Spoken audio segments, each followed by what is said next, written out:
রাধে রাধে বন্ধুরা, কেমন আছো তোমরা সবাই? আশা করি সবাই খুব ভালো আছো।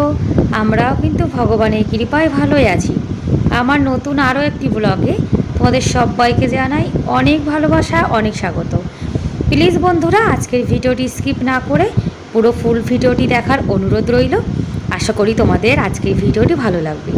আর প্লিজ ভিডিওর কোনো অংশ যদি একটু হলেও ভালো লেগে থাকে তাহলে প্লিজ একটা লাইক করে দিও। সকালে আশিবাসি কাজ সবই করে নিয়েছি। ঘরটর ঝাড় দিয়েছি, তারপরে রাস্তাটাও ঝাড় দিয়ে নিয়েছি, আর স্নান করে চলে এসেছি। আমি তো তোমরা জানো যে প্রতিদিন সকালে স্নান করে তারপরে কিন্তু রান্না বান্না করি, সে গোপালের রান্না হোক কিংবা আমাদের রান্না। আমি কখনো স্নান না করে একদমই জানো তো রান্না বান্না করি না। সেই জন্য সবার প্রথমে আমার কাজ থাকে, আমি কখন আশিবাসি কাজ করে স্নানটা করে নেব। স্নানটা হয়ে গেলে তারপরে এই যে রাত্রিরে যে এটো বাসনগুলো মেজে রেখে দিই, সেগুলো সব এখন জিনিস জায়গাতে রেখে দিতে হবে।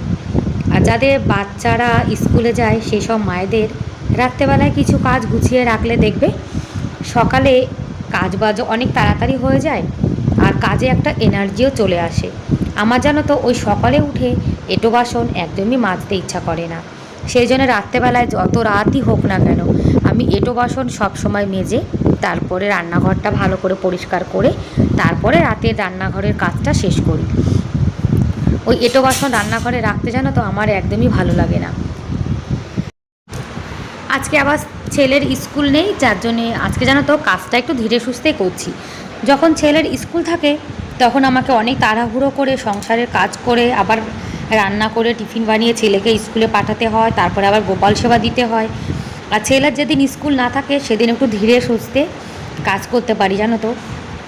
ওই যে ছেলের টিফিন বানানো, তারপরে গোপাল সেবা, তোমরা তো জানো যে সকালবেলাটায় আমাদের মহিলাদের কত তাড়াহুড়ো থাকে।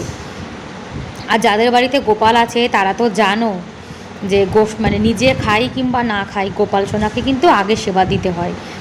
আজকে ওই যে দুপুরে মুগের ডাল রান্না করব, তা ভাবলাম যে এটা এখন ভেজে রেখে দিই।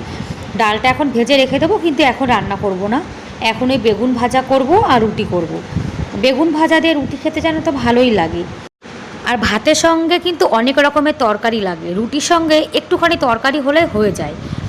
মুগ ডালটা ভেজে রেখে দিয়েছি, দুপুরে রান্না করব। এদিকে বেগুন ভাজাটা বসিয়ে দিয়েছি, আর এখন আটাটা পরিষ্কার করে নিচ্ছি। আর আমরা তো সকাল আর বিকাল মানে সকাল আর রাত্রেবেলায় রুটি খাই, আর দুপুরের টাইমে ভাত খাই।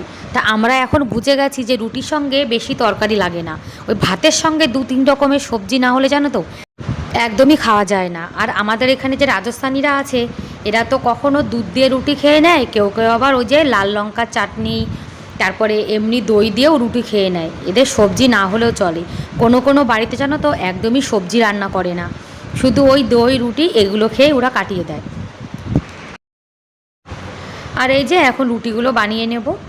আমি রুটি আগে বেলে নিয়ে তারপরে রুটি বানাই। বেশি রুটি বানাবো না, সবাই 2টো করে খাবো, আর গোপাল সোনার জন্য একটা। একদম গুনে গুনে রুটি বানিয়েছি। শুধুমাত্র একটা রুটি আমি এক্সট্রা বানাই সব সময়, হয়তো কারোর একটা রুটির খিদে বেশি থেকে যায় সেই জন্য।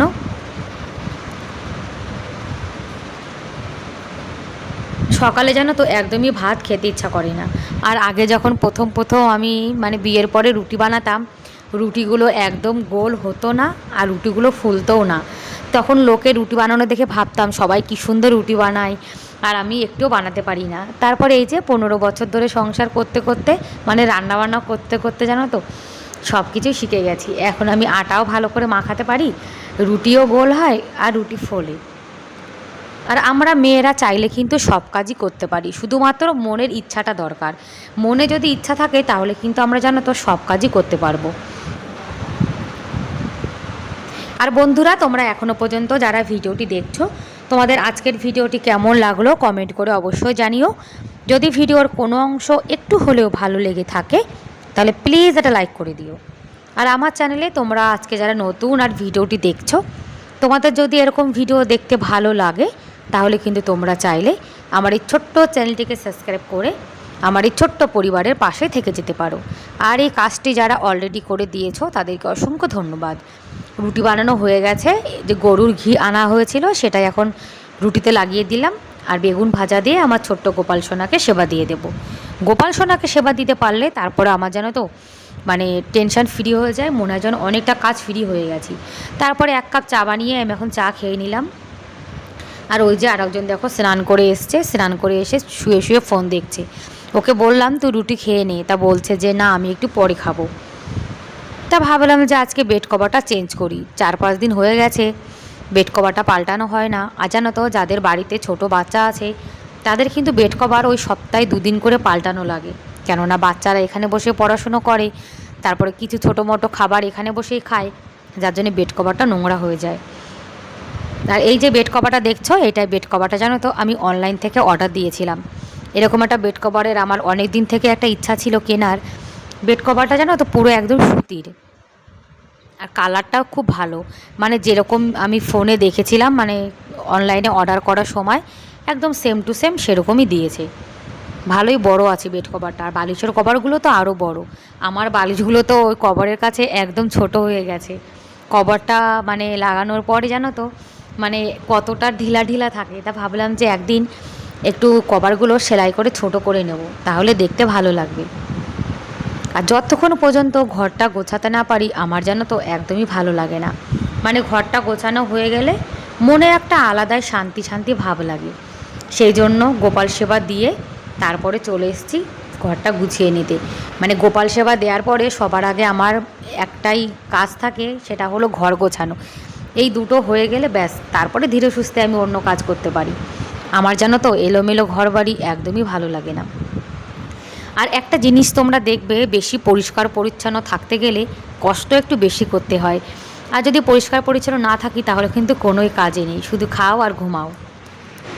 ওদিকে তো ঘরটা গোছানো হয়ে গেছে, তারপরে জামা কাপড় সব ধুয়ে দিয়েছি। আজকে দেখলাম ভালোই রোদ উঠেছে। আর জানো তো রোদ উঠলে জামা কাপড় ধুতে না একদমই খারাপ লাগে না, মানে তখন মনে একটা আলাদা শান্তি লেগেছে, হ্যাঁ আজকে রোদ উঠেছে জামা কাপড় সবই শুকিয়ে যাবে।